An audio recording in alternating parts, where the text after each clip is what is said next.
नमस्कार छात्रों। आज BA part second paper first प्रमुख राज्य व्यवस्थाओं में हम अमेरिका की पिछले वीडियो में हमने कांग्रेस का संगठन, अमेरिका की कांग्रेस की शक्ति और उनके कार्यों के बारे में अध्ययन किया था। आज अपन अमेरिकी सीनेट के बारे में अध्ययन करेंगे। अमेरिकी कांग्रेस का जो द्वितीय सदन, जिसको अपन क्या बोलते हैं, सीनेट, इसमें सभी इकाइयों को समान प्रतिनिधित्व प्रदान किया गया है और अमेरिकी संघ की प्रत्येक इकाई अर्थात राज्य के द्वारा इसमें अपने 2 प्रतिनिधि भेजे जाते हैं। सीनेट में प्राप्त इस प्रतिनिधित्व किसी भी राज्य को उसकी इच्छा के बिना वंचित नहीं किया जा सकता। संविधान के जो अनुच्छेद 5 में यह स्पष्ट उल्लेख किया गया है कि किसी राज्य को उसकी सहमति के बिना सीनेट में प्रतिनिधित्व की समानता से वंचित नहीं किया जा सकता। प्रारंभ में जब 13 राज्यों ने मिलकर अमेरिकी संघ का निर्माण किया, उस समय सीनेट के सदस्यों की संख्या केवल 26 थी, परंतु अब अमेरिकी संघ में 50 राज्य हैं। कितने राज्य हैं? प्रारंभ में कितने थे? 13, और अब वर्तमान में कितने हैं? 50 राज्य।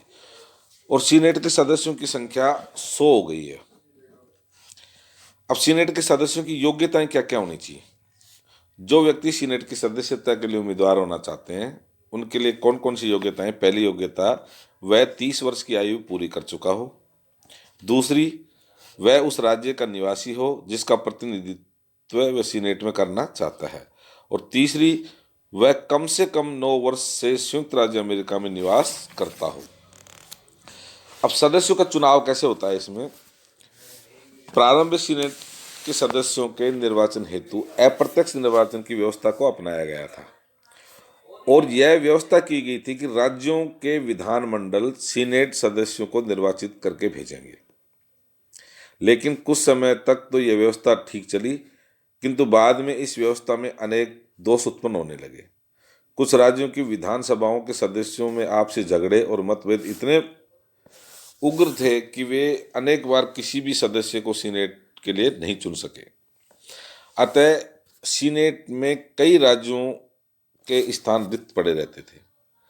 1819 से 1912 तक के समय में कम से कम 11 राज्यों का किसी न किसी समय सीनेट में एक प्रतिनिधि ही रहा और 1909 में इलाहाबाद राज्य का कोई भी प्रतिनिधि सीनेट के लिए निर्वाचित नहीं हो सका। इसके अतिरिक्त सीनेट के सदस्यों के निर्वाचन में भ्रष्ट साधनों का प्रयोग किया जाने लगा। विशेषतया छोटे राज्यों के विधानमंडलों के सदस्यों को रिश्वत आदि देकर धनी लोग अपने प्रस्तावित व्यक्ति को सीनेट के लिए निर्वाचित करवा लेते थे। इस प्रकार योग्यता के आधार पर निर्वाचन किए जाने के बजाय पदों के लिए निर्वाचित करवा लेते थे। इस योजना के आधार पर निर्वाचन किए जाने के बजाय पदों का क्रय विक्रय किया जाने लगा।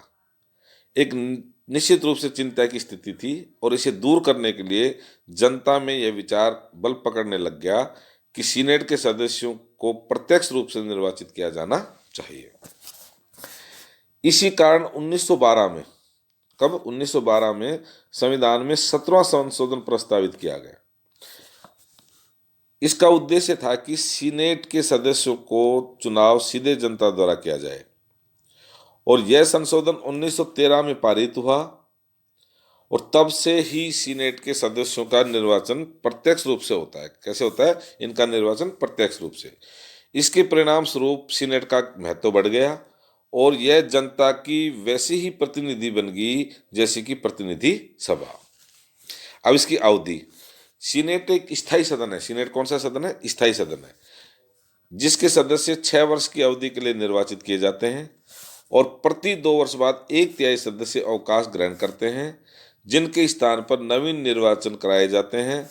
सदस्यों के पुनर्निर्वाचन पर कोई प्रतिबंध नहीं है और अनेक सदस्य लंबे समय तक इसके सदस्य बने रहते हैं। गणपूर्ति, सीनेट की बैठकों के लिए कुल सदस्यों के बहुमत की उपस्थिति आवश्यक है। अब इनके वेतन, भत्ते और उन्मुक्तियां। कांग्रेस के दोनों सदनों का वेतन, भत्ते और उन्मुक्तियां समान है। इन्हें $30,000 वार्षिक वेतन मिलता है। इसके अतिरिक्त $17,500 क्लर्क के लिए, $12,000 कार्यालय के लिए वार्षिक खर्च मिलता है। इसके अतिरिक्त उन्हें यात्रा भत्ते व स्टेशनरी व्यय आदि के कुछ अन्य खर्चे भी प्राप्त होते हैं। इसके अलावा निःशुल्क तार सेवा, टेलीफोन सेवा, चिकित्सा सुविधा भी प्राप्त है। सदस्यों को भाषण की स्वतंत्रता भी प्राप्त है और सदन में किए गए उनके भाषण के आधार पर उनके विरुद्ध कोई कार्रवाई नहीं की जा सकती। अगला अधिवेशन। इनके अधिवेशन कैसे होते हैं? 1933 में पारित किए गए 20वें संविधान संशोधन के अनुसार सीनेट का अधिवेशन 3 जनवरी की दोपहर को प्रतिनिधि सभा के साथ ही प्रारंभ होता है और दोनों सदनों का अधिवेशन उस समय तक चलता है जब तक दोनों सदन अधिवेशन के स्थगन या समाप्ति के लिए प्रस्ताव पारित न करें। यदि दोनों सदनों में अधिवेशन स्थगन की तिथि पर मतभेद उत्पन्न हो जाए तो राष्ट्रपति तिथि निश्चित करता है।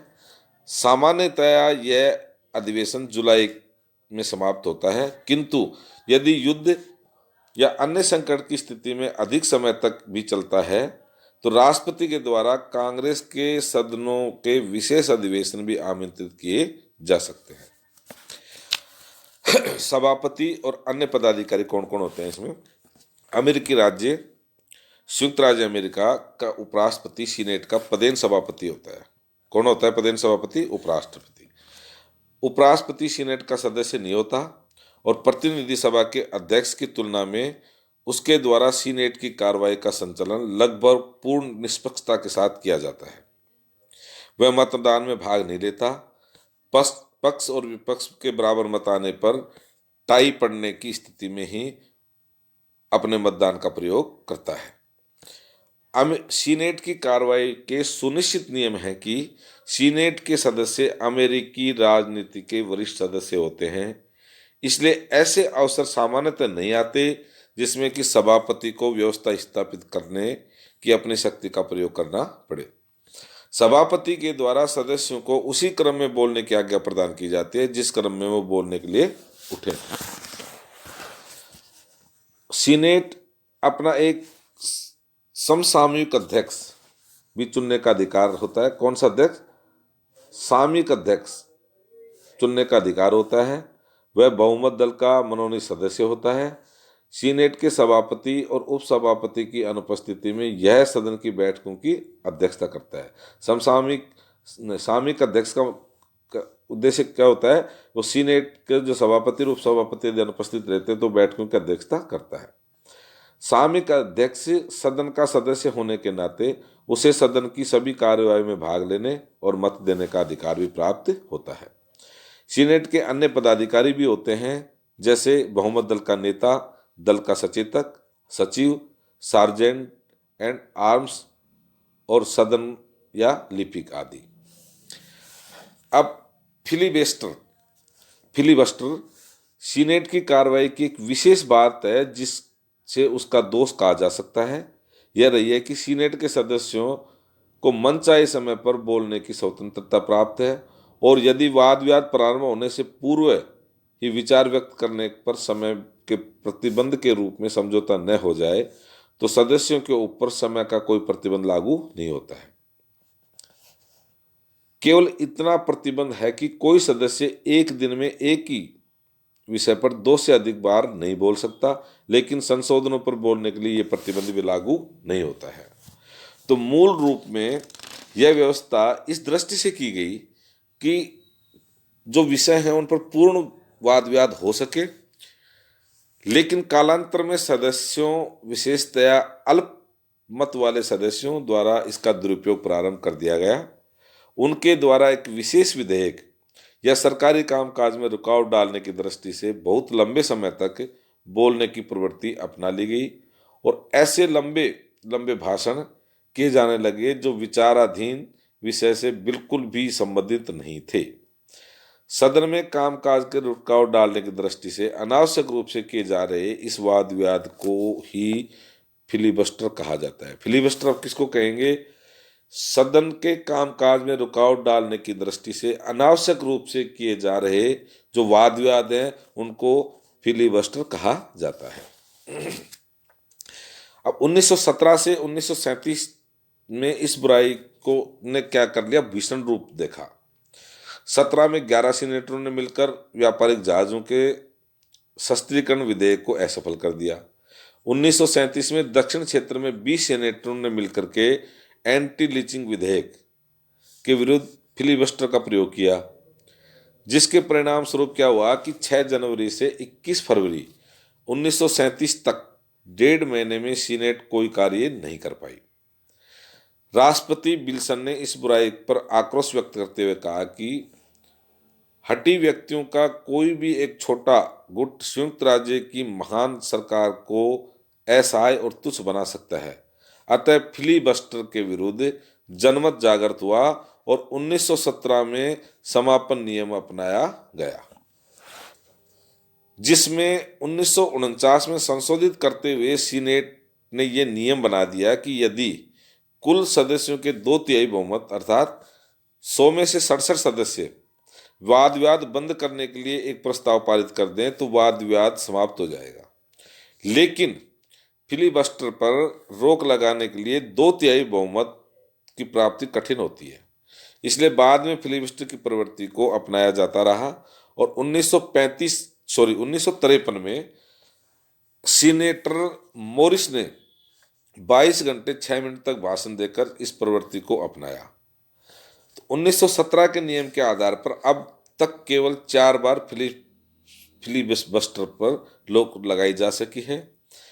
सीनेट के समय से अधिक अच्छे उपयोग की दृष्टि से फिलिबस्टर पर प्रभावी रोक लगाना आवश्यक है, लेकिन वर्तमान परिस्थितियों में इसकी संभावना कमी दिखाई देती है। सीनेट के द्वारा फिलिबस्टर की धमकी का प्रयोग किया जा सकता है। 1968 में एवे फोर्टास की सर्वोच्च न्यायालय के मुख्य न्यायाधीश के पद पर नियुक्ति के प्रस्ताव पर कुछ सीनेट सदस्यों ने फिलिबस्टर के प्रयोग की धमकी दी और राष्ट्रपति को अपना प्रस्ताव वापस लेना पड़ गया। तो ये थी अमेरिका की जो सीनेट है उसका संगठन, और अब अमेरिकी सीनेट की जो शक्तियां और उसके कार्य क्या क्या हैं वो अपन अगले अध्याय में उनका अध्ययन करेंगे।